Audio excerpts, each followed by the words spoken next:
bringing you a little present today. Travis Miller from Boiler Upload. Big game for Purdue over the weekend as they hosted the #1 Arizona Wildcats. And #3 Purdue. With Kansas winning and Purdue winning, Purdue looks better to me. Do you think Purdue makes that jump? I think the poll's already come out, hasn't it? They come out at 1:00. I can see Purdue jumping them because Purdue does have a win over the one team that has beaten Kansas, and the profile for Purdue is inarguable right now. I mean, if you look at the net ratings, I think they have 4 wins over top 10 teams, and just the fact that they ran through this gauntlet of a non-conference schedule without dropping a game, and I'm going to say they're going to run through it because they only have 2 non-conference games left, and it's Jacksonville and Eastern Kentucky in Mackey Arena. I'd be shocked if they lost either of those games. But going through what they went through with Xavier, Gonzaga, Tennessee, Marquette, Alabama, Arizona, that's just an incredible run. I mean, how can you not put them #1 right now? Yeah, they've got the loss to Northwestern, but that was in overtime on the road in a game that, Boo Buie kind of just went crazy in the second half. Purdue struggled to shoot, and it was really a perfect storm of things. But I would not be shocked to see them pass Kansas and go back to #1 today. Yeah, I wouldn't either. It just depends on what the voters think, because going down to Bloomington and winning in that environment in a game that they trailed for 35 minutes, it was not an easy win, but a big win. That's it. That's going to be a nice little resume checker for Kansas to win that game on the road, and it would have been a great resume win for Indiana had they been able to get it done. But regardless, I don't know what they'll do, if they'll keep Kansas and just move them up, and we'll see chalk. But it'll be interesting to see. But I wouldn't be surprised if they keep Kansas and move them up just for chalk. Yeah, I could see that too. I mean, it's 1-2 at this point in the season. I don't think it matters a whole lot.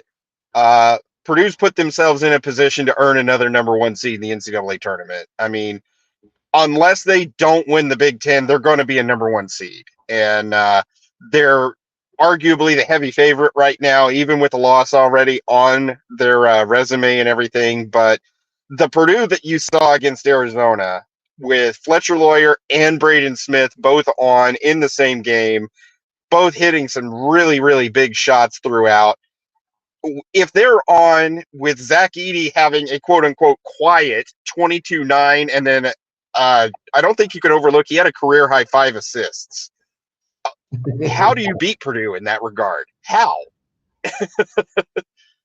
Well, it comes down to the guards. It always has. We talked about that last year and this year, and Fletcher Lawyer and Braden Smith has not been playing badly, but Fletcher Lawyer has been the one that's kind of stepped up. Didn't he have a 27-point game before, not including the Kansas game? Yeah, he's had a couple of games where he had 27. I think it was against Marquette. It was either Marquette or Tennessee out in Maui that he had a really, really good game. And then Braden Smith, he didn't have the assists that he usually has on Saturday, but most of the time he's either scoring, he's added that mid-range 10 to 15 foot floater into his game that is he gets to his spot and he can knock that down with regularity. And then Saturday he just hit some monster threes that kept Arizona at bay, and that was the difference. When both of them are on, and then you got Lance Jones can still come in and hit a couple of big shots a game. That's 3 solid guards that Purdue can put around Edey. And you still haven't touched what Trey Kaufman-Wren or Mason Gillis or Caleb First could do on any given night. So it's just impressive to see. I still maintain they shoot over 35% from 3 for a game. They limit the turnovers to 15 or less. It's going to be incredibly hard to beat them. Yeah, well, that's the thing. That's what we've always said. If Purdue can maintain a status where their guards are just giving them that kind of play. But I still think they need to get to win a national championship, somebody's going to have to remain consistent, whether it's Trey Kaufman-Renn or whomever, one of the other guys that filled those roles, Mason Gillis or Ethan Morton. As long as they're getting something from those guys, then that's good. That's enough to win virtually every game. Yeah, I tend to agree. And Trey Kaufman-Renn only had 4 points on Saturday. I think First had a putback dunk at one point. That was his only basket. I don't think Gillis scored, but Gillis is always going to be – he's that prototypical Purdue guy. He may not score anything, but he'll have 3 times he dives on the floor to get a loose ball. He'll have a big offensive rebound here and just do a lot of those little things. He loves that role, and you can tell he is not afraid to play in that role. And then really Ethan Morton has kind of surprised me. He hasn't scored in a few games, but he's doing a good job defensively. He is also contributing with some rebounds. He's distributing the ball very well, and everybody's kind of playing a role right now, and it is fun to see. Really, this team is going 10 deep in its rotations, and all 10 of them are dangerous in one way or another. Right now, we're in that point of the season where Indiana's next 3 games are what I call exhibition games. The next couple of games for Purdue are exhibition games. These post break, Christmas break, winter break games until everyone gets back into Big Ten play. Who does Purdue play first in the Big Ten? When they go back, they go to Maryland, and then they host Illinois. And that Illinois game is interesting because it is the one game where during the Big Ten season where the students aren't there because it's Christmas break, and Purdue always seems to struggle a little bit in that game. Last year they lost to Rutgers. 2 years ago they lost to Wisconsin. They've lost to Iowa in that game before. They've lost to Minnesota. It's that one game that is just kind of it's a weird vibe, and Purdue just doesn't seem to be able to put teams away in that spot. And with Illinois looking like the quote-unquote second best team in the conference, that's a dangerous game, honestly. Illinois is going to be looking to that. If they could spring the upset, that gives them a big leg up to chase Purdue down, because they still have to host Purdue later in the season. And as you know, it's hard to win on the road in the Big Ten. So that game is kind of the one that I'm looking at as, all right, it'll be interesting to see if Purdue can hold serve there.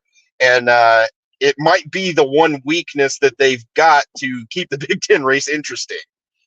Yeah, another team that is ironically looking kind of good this year for the Big Ten is Nebraska, a team that nobody talks about. And I'm not saying they're a top 10 team or anything, but it's a team that Purdue struggled with some last year. They almost lost to them, but they've been playing pretty well. Yeah, you got Keisei Tominaga, who just can fill it up. He can almost do a Steph Curry, I'm going to hit 7 threes in a game type of game, and he gave Purdue some fits last year. So I'm not sure exactly where they are on the schedule. I think Purdue has to go to Nebraska, and they do have a pretty good home court advantage. But yeah, they're going to be paying for somebody in the Big Ten. And I don't know if you knew this, they are actually the only Power 5 program that has never won an NCAA tournament game. Say that again, the only Power 5 program that has never won an NCAA tournament game. That's because Northwestern finally got a win because they hadn't made the tournament as of 5 years ago, I don't think. Yeah, they've made it. Northwestern's made it twice now, and they won a game both times. So, Nebraska's looking at trying to get there and maybe get that monkey off of their backs, and this looks like a team that could do it, honestly.